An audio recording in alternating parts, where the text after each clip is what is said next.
Towel लिहून बसायचं. त्यांना वाढलं एकदा आणि वाढल्यानंतर सुन्या मला पण रस्ता दे रे. आता ते खोल्या सुन्याने खोल्या उचलला लागले. सुन्या मला नाही जेवायचं मी नाही करणार. आम्ही ना वाड्यावर राहायचो तेव्हा सगळे असे 7, 8, 10, 12 जण राहायचे. चिकन वगैरे बनवायचा प्रकार जो आमचा बऱ्यापैकी नेहमी व्हायचा. तर एकदा काय झालं की ह्यानं नेहमी टाळायचा की मी नाही बनवणार तू बनव.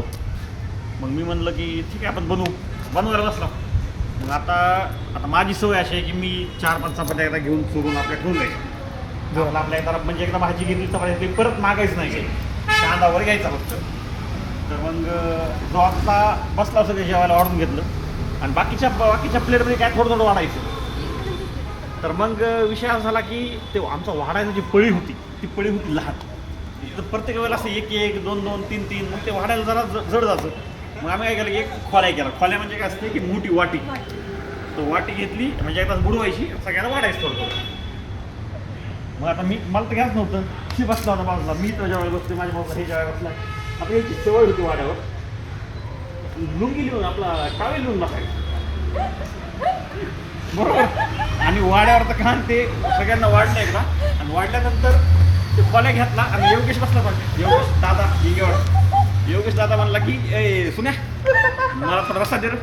आता ते खोल्या काय का नाही ते खोल्या जे खाली ठेवलेला सुन्यानं उचलला. आता खाली ठेवलाय ना भरलेला खोल्या ते तेल वगैरे लागले बरबडलीला. सुन्याने खोल्या उचलला खोल्या चरकन मांडीला खोल्या पुसला की त्या खोल्याला 3-4 केस लागले. सुन्याची घामानं बरबटलेली मांडी आणि ते तेल म्हणजे पुसते आणि त्या चिकन मध्ये बुडीला जसा बुडीला योग्याचं तोंड जर होतं बघायचं. मला नाही जेवायचं मी नाही करणार. मला माझ्या समोर एवढा उठला ताटाहून आणि या माणसानं त्याला काय होतं म्हणला तेव्हा रस्ता पुन्हा परत वाटला आणि खाली ठेवलं. मी माझं ताट उचललं आणि कॉटवर जाऊन बसलो.